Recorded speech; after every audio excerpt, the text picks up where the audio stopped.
Aqui no Brasil, o ano de 2021 começou com um dado alarmante.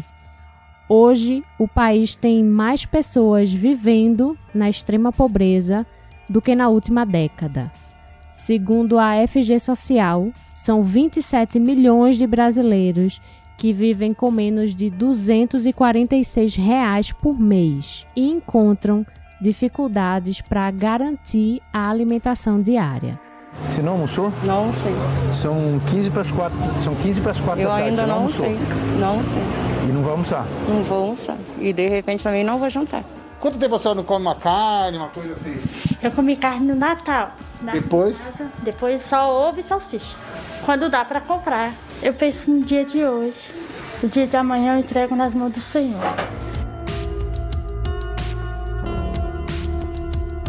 No Conexão UFPE de hoje, vamos tentar entender como a pobreza e a fome vêm impactando a nossa sociedade e quais as causas desse triste cenário. Eu sou Ariana Pacheco e converso com 3 convidados sobre diferentes aspectos dessa crise que a gente está vivendo. São eles Anselmo Monteiro, coordenador fundador do Comitê da Ação da Cidadania Pernambuco Solidário, Salete Cavalcante, professora da pós-graduação em Sociologia da UFPE, e Luiz Maia, professor de Economia e Finanças da UFRPE.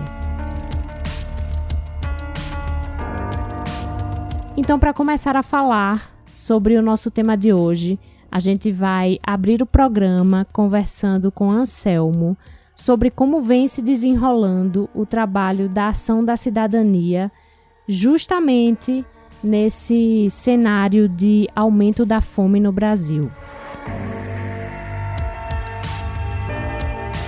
Anselmo, antes de mais nada, eu quero que você fale para a gente qual o trabalho desenvolvido pela Ação da Cidadania e qual o objetivo principal de vocês e como é que vocês atuam. A Ação da Cidadania contra a Miséria e a Fome pela Vida surgiu no limiar da década de 90. Em 1993, o sociólogo Herbert de Souza lançou uma campanha de mobilização nacional para manter aceso o debate da democracia que estava chegando ao país, depois das diretas já, todo aquele clima de debate social da década de 90. Assim nasceu a Ação da Cidadania e dizia o sociólogo Betinho no sentido de fazer com que o cidadão contribuísse de uma maneira real, concreta, para pautar a política, para pautar a sociedade para temas relevantes para a sociedade. Então, assim começamos com a primeira grande mobilização, Betinho Vivo, a campanha chamada Natal Sem Fome, e já naquela época havia uma diferença enorme de países ricos e pobres, e no Brasil existia uma quantidade de cerca de 50 milhões de pessoas passando fome, e já naquela época o debate inicial nosso foi focado contra combater a fome. Daí que também surgiu nesse bojo de ações concretas de arrecadação, distribuição de alimentos, o debate que hoje se configura como real e prioridade, que é o debate da garantia de segurança alimentar. E 2 frentes ocorreram. A puxada por Betinho, nos mutirões de arrecadação e distribuição de alimentos, que ficou óbvio que logo depois do primeiro Natal Sem Fome, que a fome não acontecia apenas um dia do ano e que era necessário que a campanha prosseguisse por tempo indeterminado. E, por outro, o viés do debate, de estudar os porquês, e nesses porquês da fome, que aí também já trago outro nome, que é Dom Helder, uma vez perguntaram para ele, se me perguntam se eu dou de comida a quem passa fome, me chamam de filantropo. Mas se eu pergunto por que as pessoas passam fome, me chamam de subversivo. Então, nós pegamos essa dialética já de início. Sim, nós ajudamos sempre, e esse é o objetivo principal nosso, de levar comida em urgência para aqueles que mais precisam, mas dentro das possibilidades continuadas ao longo desses últimos 28 anos, é perguntar o porquê se passa fome, por que a sociedade é desse jeito. Então, A ação da cidadania tem esse viés da solidariedade, mas uma solidariedade consciente, debatedora, que traga a igualdade para cada mesa. Não existe aquele superior e aquela multidão de insignificantes, entre aspas. Existe sempre na sociedade a cidadania que tem que ser de iguais. Não temos que tolerar privilegiados, temos que ter pessoas preparadas, mas eticamente reconhecendo os seus papéis e limitadas aos seus direitos e deveres, que isso também é preceito de cidadania. Ninguém pode estar avançando pela sua conveniência de poder naquilo que deveria ser de tudo. Anselmo, hoje a gente tem mais de 12% da população vivendo abaixo da linha da pobreza. E quando a gente ouve isso, às vezes a gente acha que é só um número e não consegue entender a dimensão real disso. Então, transformando esse número em realidade, qual o cenário que vocês, da Ação da Cidadania, estão se deparando hoje no Brasil? Gente, olha, para dizer isso eu vou repetir também uma frase do gênio Josué de Castro. Ele dizia, na década de 1950, logo após a Segunda Guerra Mundial, que ele dividia o mundo em dois tipos de gente. Um tipo de gente que não dormia porque não tinha comida, porque passava fome, e um outro tipo de gente que não dormia com medo de quem passa fome. Então ele já definia que no planeta não existia ninguém que dormisse. Bem, os dias de hoje são muito piores. Os dias de hoje as pessoas não dormem com fome, não dormem com medo da pandemia, ou com medo do desemprego, ou com medo de que aqueles desempregados avancem sobre a sua propriedade. E todos olham uns para os outros e não sabem a quem recorrer, porque infelizmente também ao longo das últimas décadas, as decepções e os desvarios, e aí sem partido e sem nomes, de representantes do poder público, fizeram com que hoje as pessoas não tenham uma efetiva referência de ética e de confiabilidade de governança em qualquer das esferas. E detalhe, isso não é mérito ou demérito exclusivo do Brasil. No mundo inteiro está havendo cada vez mais um avanço de políticos querendo manipular pela mídia, pela propaganda exacerbada, ou pelos fuzis e pelos regimes autoritários de ditadura, a fazer-se privilegiados, uma elite de privilegiados, contra uma horda de milhões e milhões e bilhões de pessoas no mundo a serem tratadas como seres inferiores. Então, é um processo planetário, mas aí qual é a grande saída? A grande saída é puxar pela consciência enquanto é tempo. É preciso que as pessoas continuem sabendo que, apesar das adversidades, sim, a solidariedade é o melhor caminho. Sim, a cobrança respeitosa e contínua aos agentes políticos é o melhor caminho. E sim, os agentes políticos, mesmo aqueles que já errou do passado, vamos lá, na hora certa se cobra. Mas que cada agente político saiba que tem um compromisso com milhões de vidas, com milhares de pessoas ao seu redor, e que procurem realmente trabalhar para fazer jus a alguns salários extremamente pouposos, num tempo que a gente fala agora que tem milhões sem o que comer, né? E falando de uma questão mais prática mesmo, hoje, a Ação da Cidadania, o trabalho de vocês, vem sendo muito mais requisitado do que antes? Com certeza, com certeza. No ano passado, no Ritmo Brasil, nós distribuímos, e o Rio de Janeiro, a Ação Nacional, onde viveu o Betinho, cerca de 2.000 toneladas. Pernambuco recebeu aproximadamente 230 toneladas dessa corrente nacional de solidariedade que surgiu no primeiro momento, há um ano atrás, no início da pandemia. E isso nos levou a essa reflexão que a gente está fazendo agora, que é preciso muita prudência nos próximos passos. Ninguém imaginava que a pandemia durasse tanto, e ela vai se arrastar por muito mais do que se podia imaginar. Então, a ação está sendo cobrada, e é exatamente por essa cobrança que a gente não está se precipitando. Estamos agindo com uma prudência, com um cuidado, diante de uma coisa que se parece realmente com um estado de guerra. Eu comparo o momento que vivemos com uma síntese do que foi o sofrimento da Primeira Grande Guerra Mundial, com a depressão que se seguiu, puxada pela Bolsa Americana, e com a Segunda Guerra Mundial. Então, essas três coisas juntas é o momento que estamos vivendo hoje. A diferença é que não há inimigos ostensivos. É um inimigo invisível, é uma pandemia que está arrastando consigo milhares, milhões de vidas e também destruindo todo o modelo econômico que a gente viveu até agora.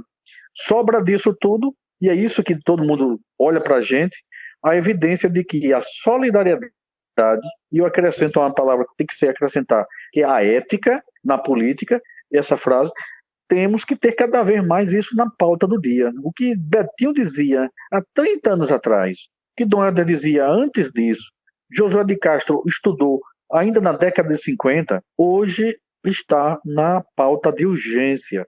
A solidariedade, eu diria, sem medo de errar, é o único caminho para a gente repensar a sociedade. Mas ressaltando que é preciso não fazer isso apenas na emoção e esquecer da importância de ter o compromisso dos governos, dos poderes, na verdade. Também é preciso que os poderes como um todo, e o judiciário em particular, também se engajem como cidadãos, porque cada vez mais se avança para uma casta onde aqueles privilegiados estão olhando para o resto da humanidade de cima, e isso, José de Castro já alertava, é algo muito perigoso. Se era perigoso na década de 50, nesses dias que vivemos ainda será mais aquele que se coloque como privilegiado em meio a tanto sofrer da população do planeta, do Brasil especialmente, porque é o epicentro da crise, com o aumento da fome, com o aumento da fragilidade social e com o esgarçamento do debate da democracia, do livre pensar e da ética. Porque não é apenas, já dizia também Betinho, e não é apenas a nossa fome, não deve ser apenas de comida.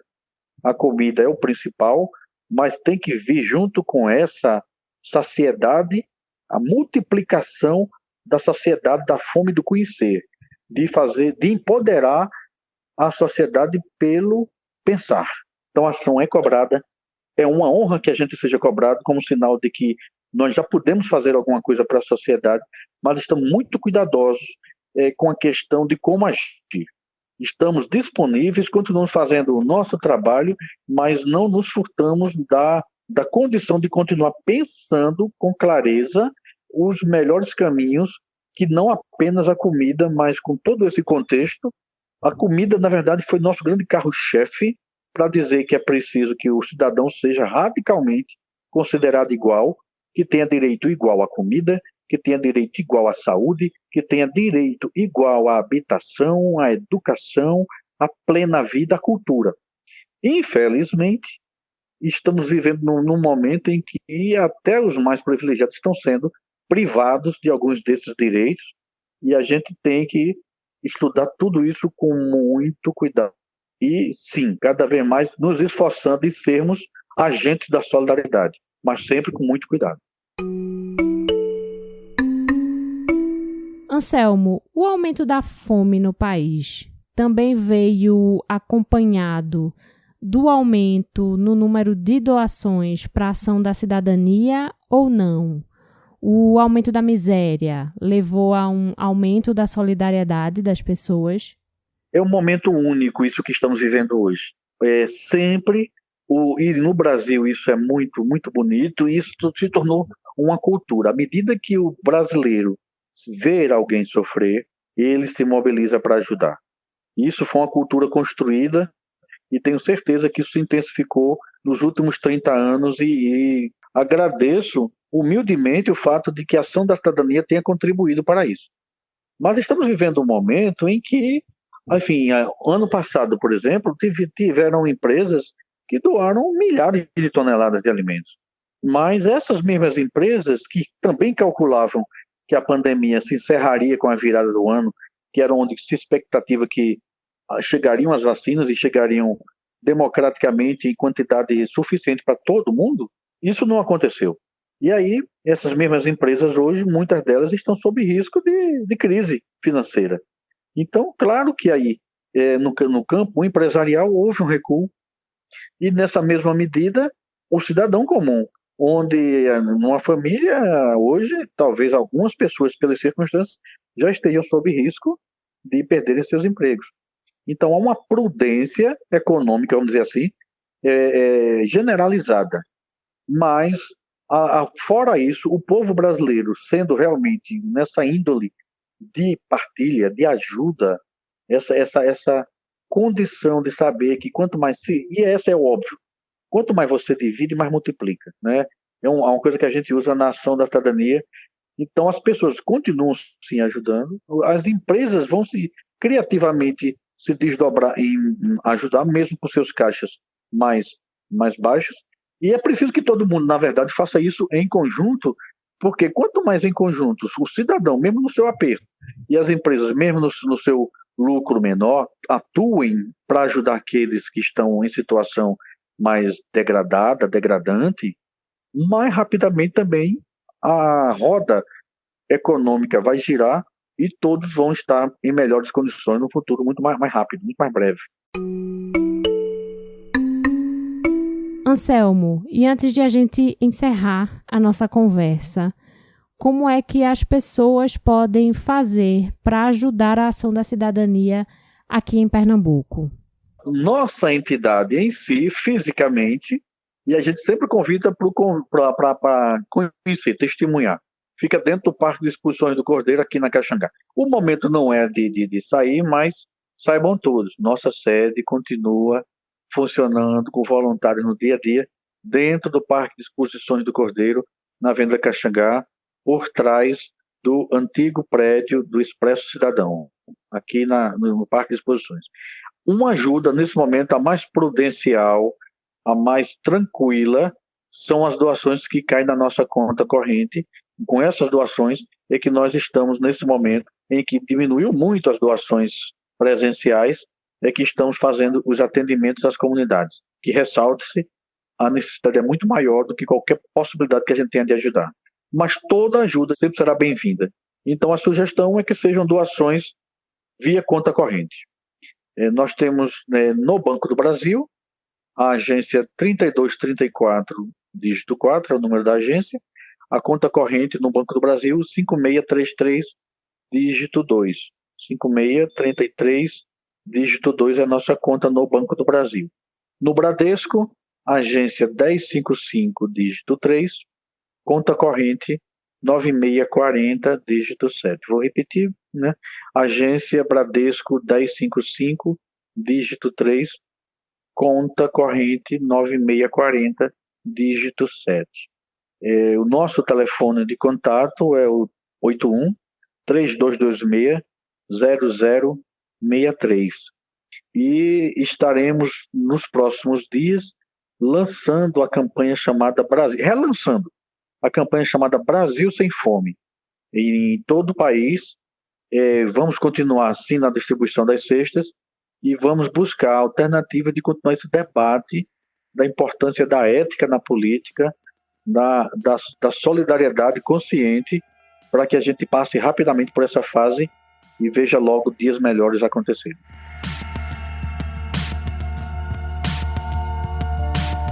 Anselmo, muito obrigada mesmo pela sua participação aqui no Conexão UFPE. Eu que agradeço e estamos à disposição. Estamos aqui para trabalhar por esse mundo melhor que há de acontecer logo.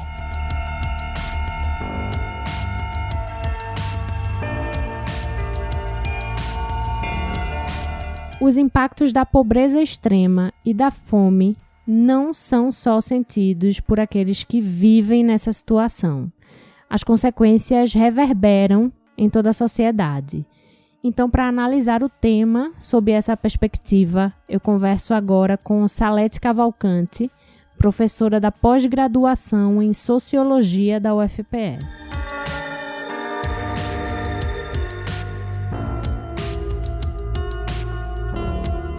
Salete, segundo o último levantamento do IBGE, divulgado em setembro de 2020, houve um aumento no número de pessoas que vivem em situação de insegurança alimentar. Pelo levantamento, são aí mais de 10 milhões de pessoas vivendo nessa condição. Então, antes de mais nada, eu quero que você explique para a gente o que significa esse termo insegurança alimentar.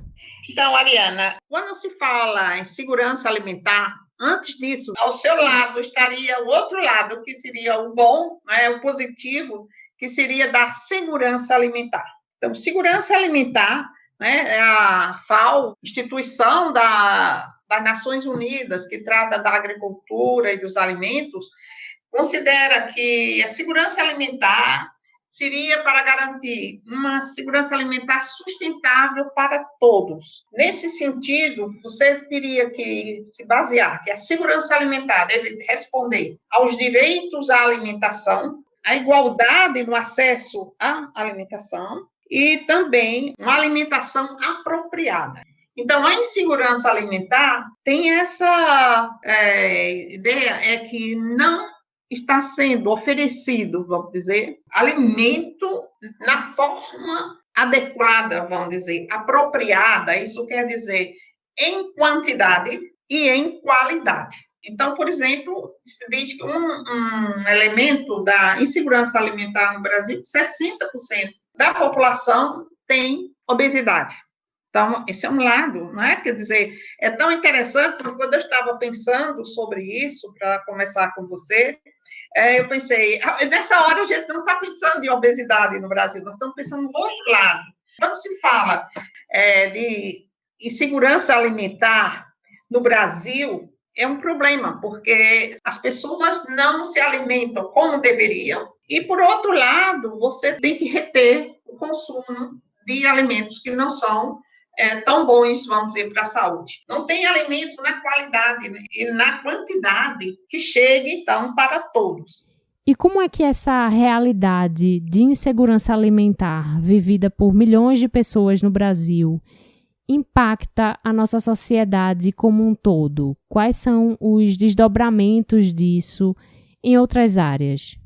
Até 2014, eu fiquei olhando um pouco assim, 2014, houve uma informação da FAO de que o Brasil saiu do mapa da fome.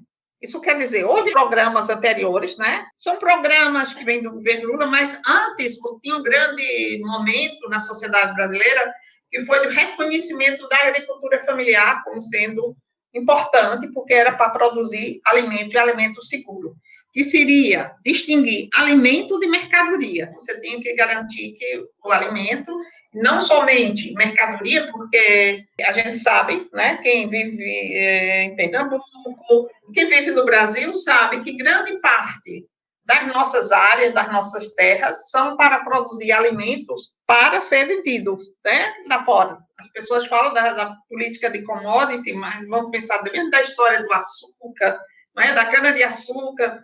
Depois você tem no Brasil inteiro a soja e assim por diante, são produzir esses alimentos que seriam, né, no final, vendidos para fora. Quer dizer, nunca houve uma definição direta de que vamos produzir para a alimentação geral da população. Alguns países fizeram isso. Falando aqui, dizendo do Brasil, né? Então, em 2014, a FAO disse que o Brasil estava fora do mapa da fome. E agora, se você observa agora, 2020, 2021, nós estamos de novo entrando nessa questão da fome no mundo. Então, esse é um debate. Esse debate da fome é um debate muito revisitado na minha área de estudo, que é da sociologia da agricultura. Então, essa questão da fome, ela vem, né, como sendo um elemento importante a ser discutido, a ser resolvido na busca de um desenvolvimento sustentável. Quando a gente fala em desenvolvimento sustentável, aí eu chego à sua pergunta, né, que você disse, qual é a implicação de ter a segurança alimentar para a população de modo geral, né? A gente já sabe, né? Não sei, eu tenho saído muito pouco, mas de qualquer maneira já dá para ver que nas esquinas tem aumentado o número de pessoas que estão pedindo alimentos, tem aumentado o número de pessoas que estão procurando alimentos. Então, isso quer dizer, nós estamos convivendo, e aí vamos pensar, se a gente for pensar, pensando bem assim, dizer, ninguém está feliz, não é, quando a gente sabe que grande parte da população está em situação de fome, né, quase crônica, não é, de fome. E isso quer dizer, esse desenvolvimento não é um desenvolvimento igual, é bastante, não é, quer dizer, bastante desigual, e que foi acirrado no tempo da pandemia. Isso não é só para o Brasil, não é? Quer dizer, essa desigualdade, ela fica mais forte, aparente, em tempo da pandemia, pelos problemas que estamos todos enfrentando, né, nesse momento. Então, a insegurança alimentar é, primeiro, um problema que você já reconhece que tem um direito que está sendo violado. As populações, o direito de serem alimentadas, né? Por outro lado, que você também, o desenvolvimento pleno de uma sociedade, né, não se realiza, né, com tamanha desigualdade. E quanto mais pessoas passam fome, Salete, a gente tem, por exemplo, um impacto social muito grande na área de saúde, né? Porque cada vez mais as pessoas vão adoecendo e precisando de assistência, porque, no fim das contas, comida é saúde, né? Exatamente, tem uma questão muito forte, não é, que aparece, isso, como você disse, comida é saúde, e temos que pensar também essa questão da comida saudável. Tem uma discussão muito grande, né, que até as pessoas falam, é muito bonito falar de agroecologia, de alimentos orgânicos, tudo isso, mas é que há um movimento no mundo inteiro, o mundo descobriu que o alimento que não é, vamos dizer, durante muito tempo, o grande ícone era o fast food. Houve uma discussão muito grande no pós-guerra, no mundo inteiro, sobre os regimes alimentares. Assim, as indústrias tinham que produzir mais, cada vez mais, né? Por isso que se acelerou essa produção de grãos, os grandes conglomerados, vamos dizer, as grandes organizações industriais, né, de produzir grãos, por exemplo, né, arroz, milho, para exportar, né, para o mundo inteiro. E, por outro lado, tinha um outro do fast food, né, que era a coisa da comida em lata. De certa forma, a gente ainda tem, mas houve um tempo que era muito essa ideia da carne em lata, as pessoas compravam enlatados. Aí o enlatado parecia uma novidade, mas foi imediatamente descartado como sendo essa novidade, porque era alimentação que ficou para o pobre mesmo, porque era mais barato, eram descartáveis, vamos dizer, não é assim, mas também era para garantir que a mão de obra estivesse trabalhando na reconstrução dos países. Mas a questão é isso da alimentação que causa, né, quer dizer, realmente problemas na saúde, e também porque não garante o que é necessário para você sobreviver. A composição dos alimentos é uma coisa importante, ela faz parte disso, mas eu fico pensando que nesse momento que nós estamos enfrentando agora, a questão é fome mesmo. Não é somente que o alimento vem, que não é de boa qualidade, mas que ele não chega. Esse é um problema. Então, nós estamos vivendo nesse período, né, a questão da fome é muito séria. Salete, qual o papel do Estado na garantia de uma segurança alimentar para as pessoas? Que políticas públicas podem e devem também ser pensadas?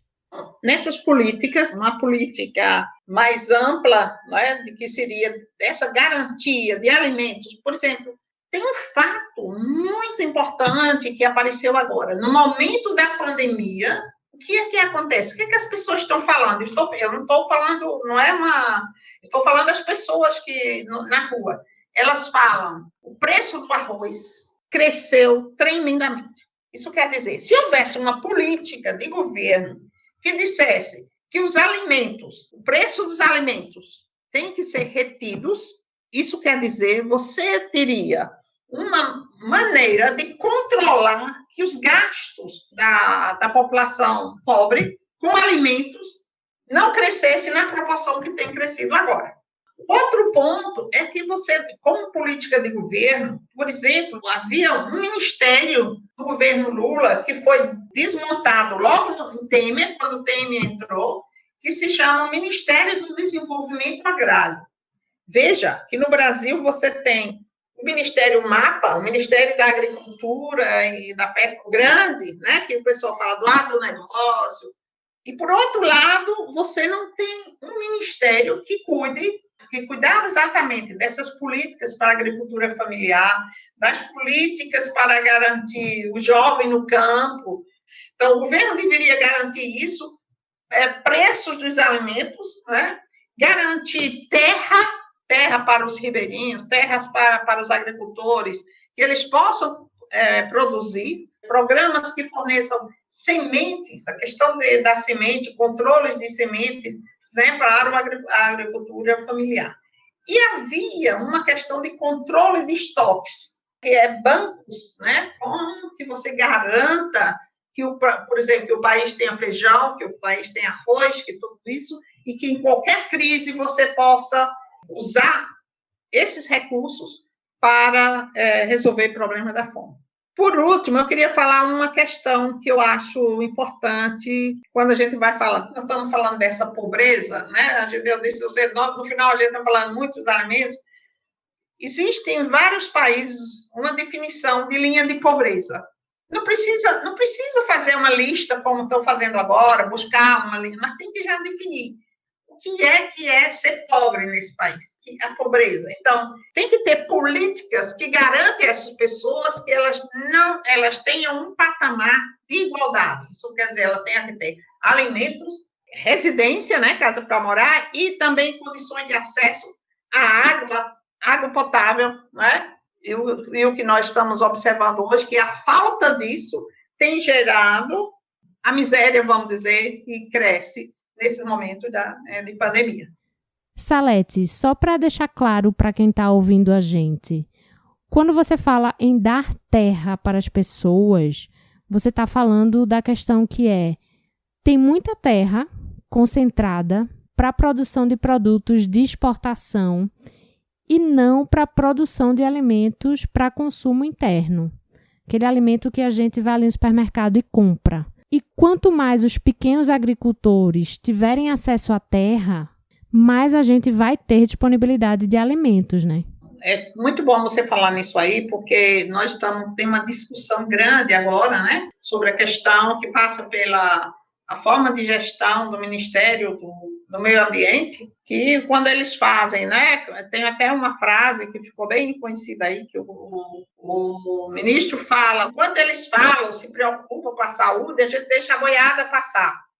Isso quer dizer, vamos deixar que as terras sejam ocupadas pelos bois, né, pelas vacas, porque na Amazônia, né, você sabe, tem muitas áreas, então, que são áreas que são retiradas de populações originárias, de populações indígenas, por exemplo. Eles querem reduzir as áreas, né? Quer dizer, não, para que esses índios querem muita terra? Então, reduzir a terra e entregar aos grandes capitais, para produzir grãos, para produzir carne.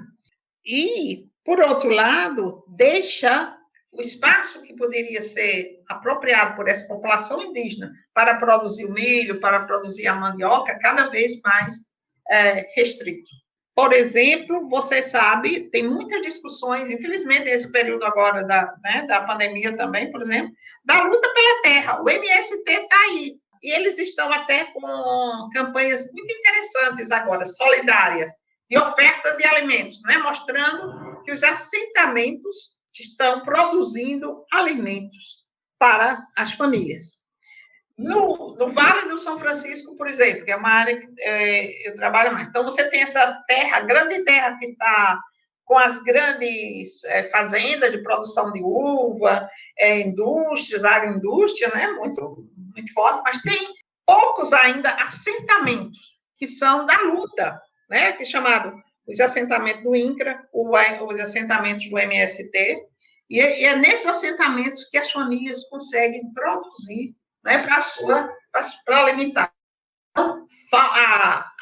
A concentração de terra no Brasil continua a ser a característica que impede que os espaços que poderiam ser usados para a agricultura familiar, para a produção de alimentos, em favor do agronegócio, né? Em favor da grande produção.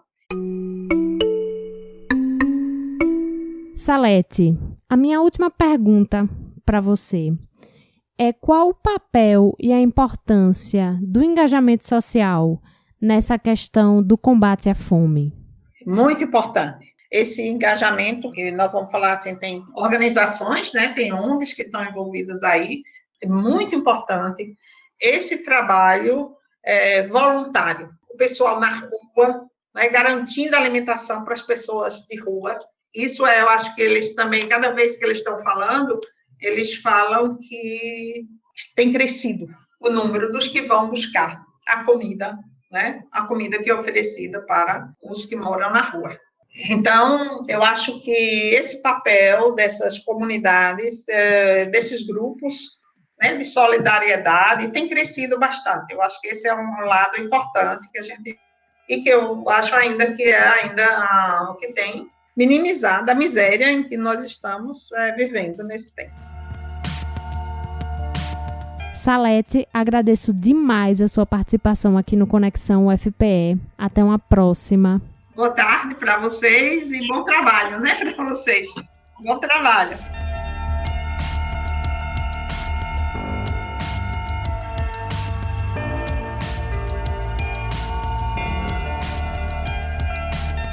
Depois de conversar com Anselmo Monteiro e Salete Cavalcante, nosso último entrevistado de hoje é Luiz Maia, professor de Economia e Finanças da Universidade Federal Rural de Pernambuco, que vai analisar o aumento da pobreza extrema e da fome no Brasil sob uma outra ótica, dessa vez a econômica.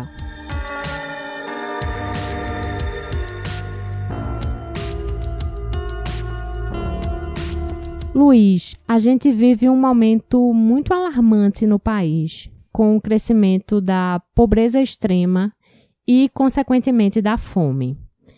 Então, eu quero começar a nossa entrevista te perguntando quais as causas desse cenário que a gente vive hoje. A culpa é só da pandemia ou existem outros fatores relacionados? Olha, essa pergunta é muito boa. Na verdade, a gente sabe que o quadro social brasileiro já inspira cuidados há muitos anos, né? Há muitas décadas, na verdade. Nós estamos diante de um quadro de exclusão social, né? De desigualdades fortíssimas e que perdura, né? Há décadas no Brasil, apesar de a gente ter tido algumas melhoras em tempos passados, né? A gente teve com o controle da inflação, com as políticas sociais, em particular o Bolsa Família, com o processo de valorização do salário mínimo lá atrás, a gente teve momentos em que esse quadro de exclusão social, de extrema pobreza no Brasil, parecia melhorar.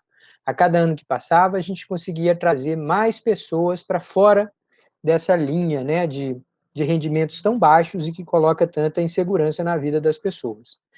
Mas nos últimos 4 ou 5 anos, ainda antes da pandemia, o nosso quadro já era muito grave. A gente passou pela maior recessão da história, né? No período de 2015 e 2016, a nossa produção, a nossa atividade econômica caiu quase 4% por 2 anos seguidos. Esse é o pior quadro recessivo que o Brasil já tinha passado na história, com uma alta muito forte do desemprego, com muita gente, inclusive, deixando o mercado de trabalho, ou saindo do emprego formal e indo para a informalidade, ou algumas vezes até deixando de atuar na informalidade. Então, quando a pandemia chegou, a gente já estava numa situação muito grave. A recuperação ainda não tinha vindo, o país ainda patinava. E a pandemia veio de uma forma avassaladora reduzir ainda mais a empregabilidade do povo brasileiro, né? Então, a gente teve milhões de pessoas deixando até de procurar emprego, impedidos de atuar na informalidade, e deixando de procurar emprego. Realmente um quadro de exclusão ainda mais grave das pessoas, né, de não poderem participar da atividade produtiva. E nesse cenário, qual o papel do auxílio emergencial? Qual o impacto quando ele começou a ser pago para as famílias?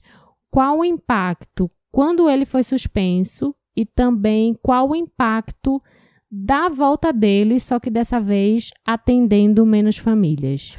Essa é uma questão muito interessante, né? Porque a gente precisa olhar para os números sem uma preconcepção, sem um preconceito. E quando a gente observa os números da pobreza no Brasil, a gente vê que ao longo do ano de 2020, em função desse auxílio emergencial, a pobreza parecia ter se reduzido milagrosamente. Na verdade, não tem nada de milagroso nisso, né, gente? Nós estamos falando aí de um volume de recursos que foi superior a 300 bilhões de reais, né, e que alcançou, direto ou indiretamente, mais de 50 milhões de pessoas, acho que até mais próxima de 60 milhões de pessoas. Então, o volume de recursos chegou a até elevar a renda de famílias em regiões muito pobres no Brasil. Então, a gente observou que, se por um lado o valor do auxílio emergencial ele é suficiente para manter, né, minimamente alimentadas as famílias no Centro-Oeste ou em regiões mais de renda mais elevada, como Brasília, o Sudeste em geral, no Nordeste, e principalmente em cidades pequenas do interior, o valor do auxílio emergencial era considerado relativamente mais alto do que a renda usual daquelas famílias. Então, em alguns lugares, a gente teve até ganho de renda, embora fosse uma renda temporária. E esse tipo de política, embora ele seja consensual, que você precisa fazer, né, no momento de pandemia, ele acaba agravando um certo quadro de dependência das famílias às ações de assistência social. E é isso que se observou logo em seguida. Uma vez que aqueles auxílios se esgotaram, né, no final de 2020, as famílias voltaram para uma situação pior do que aquela de março de 2020. Porque não apenas elas não tinham mais acesso a emprego, atividades informais, e elas não mais tinham o apoio financeiro vindo do governo. Então, o quadro se tornou muito grave. E é uma lástima que a gente tenha demorado aí 4 meses, né, 3 meses pelo menos no ano, até voltar a dar esse apoio indispensável, tá, para a sobrevivência dessas famílias. Às vezes os números são um pouco assustadores, né, quando a gente observa que, sei lá, 38 milhões de pessoas na pobreza, ou chegando à extrema pobreza. A gente, se for falar de pobreza e extrema pobreza, a gente está falando de quase 1/4 da população brasileira. Então, realmente, é um contingente de pessoas precisando da ajuda do Estado, e, obviamente, a gente sabe que essa ajuda é uma ajuda emergencial, é para esse momento. Esse tipo de exclusão, esse tipo de quadro de exclusão social vai precisar de políticas específicas depois que essa pandemia for superada.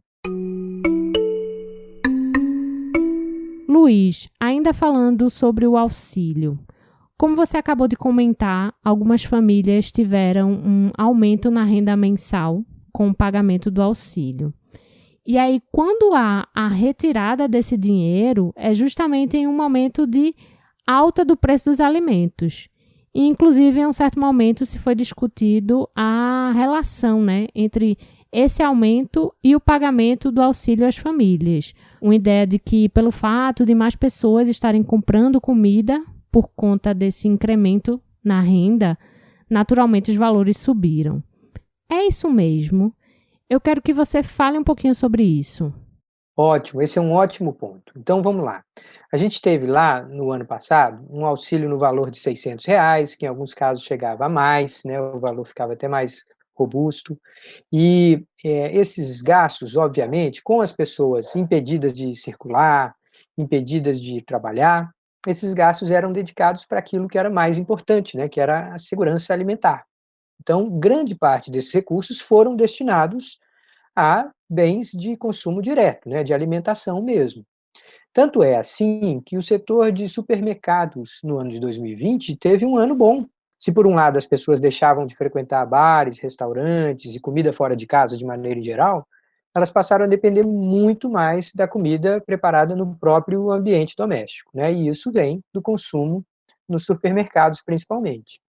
Então, a gente passa agora para 2021, a gente vê esse benefício reduzido de valor, sendo pago a um número menor de famílias e com ainda as restrições de trabalho e acesso ao mercado, de maneira em geral, pelas pessoas, a inflação está tendo um repique, né? Então, quando a gente mensura apenas o preço dos alimentos, a gente vê que, comparado com o ano passado, muitos deles tiveram uma alta aí em torno de 10%, 15%, até 20%.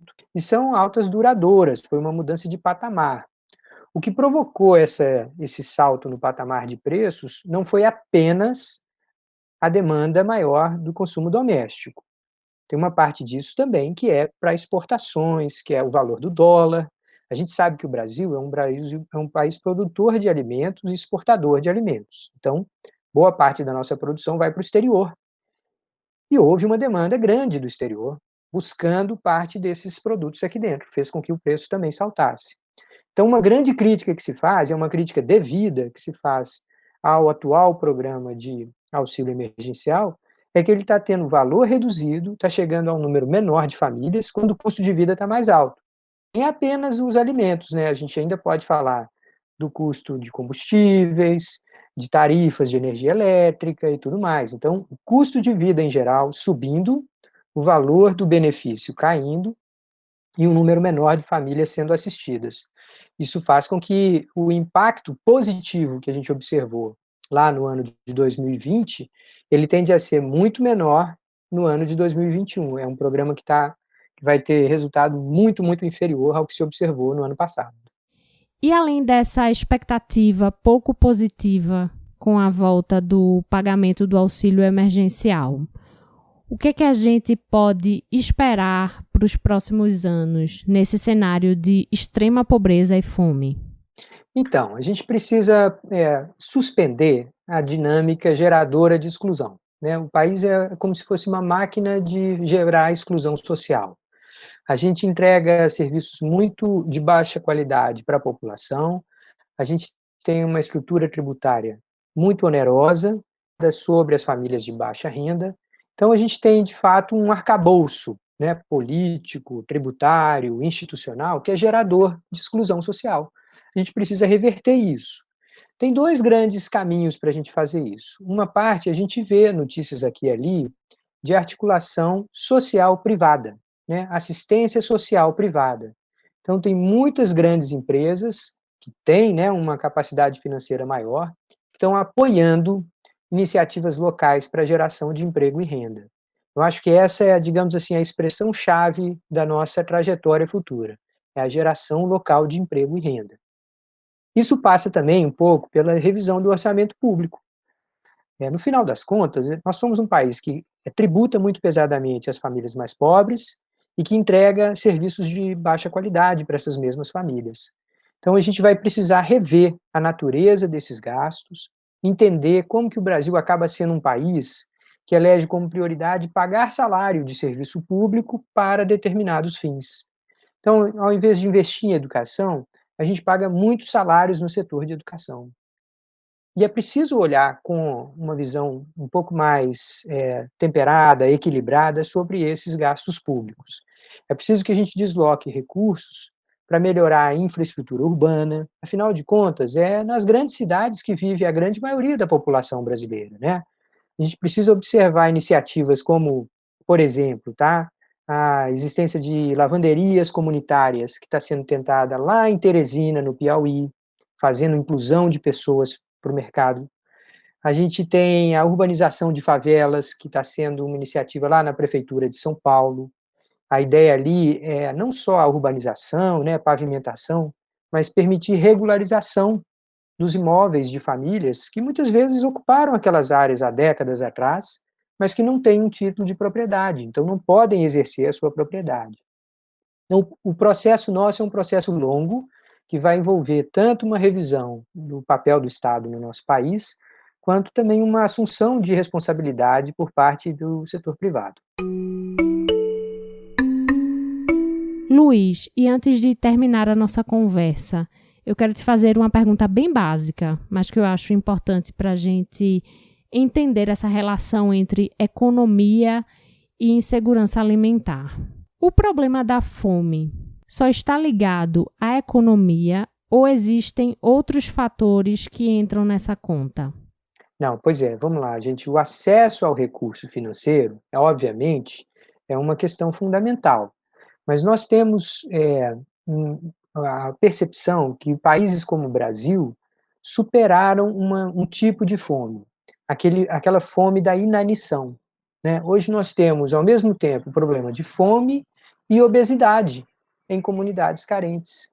Então, a qualidade do alimento, a educação alimentar do nosso país requer um investimento de muita atenção. Não adianta a gente simplesmente resolver o problema do acesso à renda.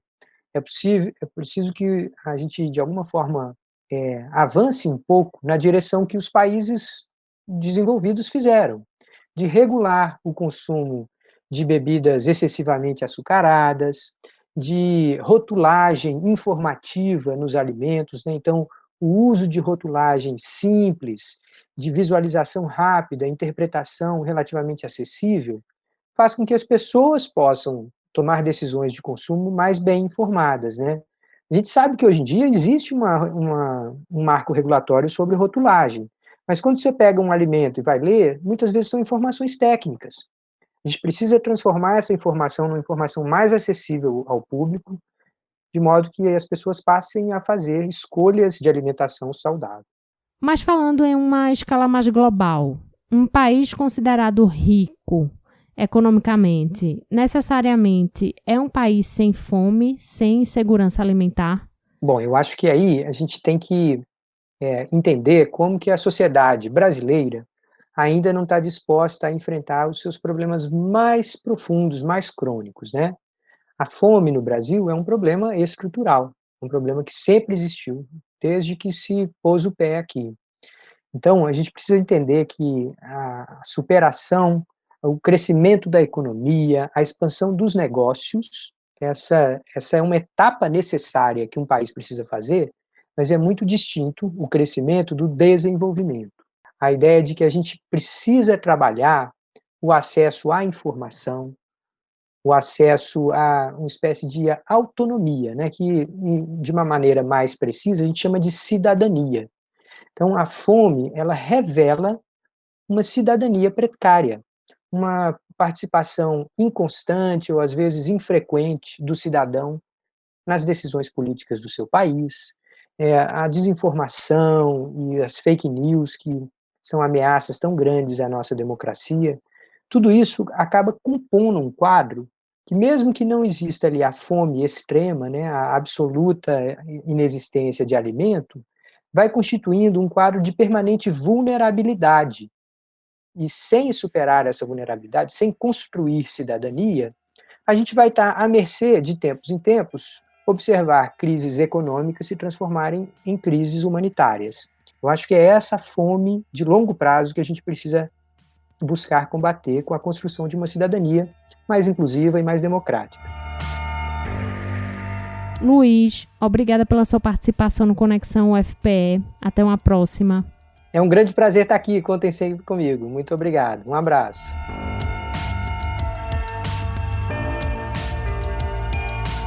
E antes de a gente se despedir, quero lembrar a vocês de que é possível ajudar quem mais precisa através da Ação da Cidadania aqui em Pernambuco.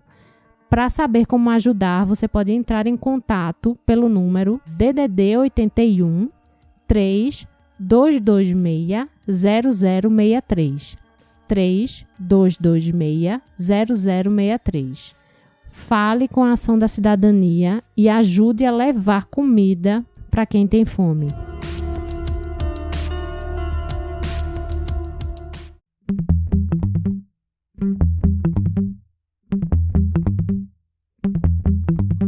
Esse foi o Conexão UFPE, uma produção da Assessoria de Comunicação da Universidade.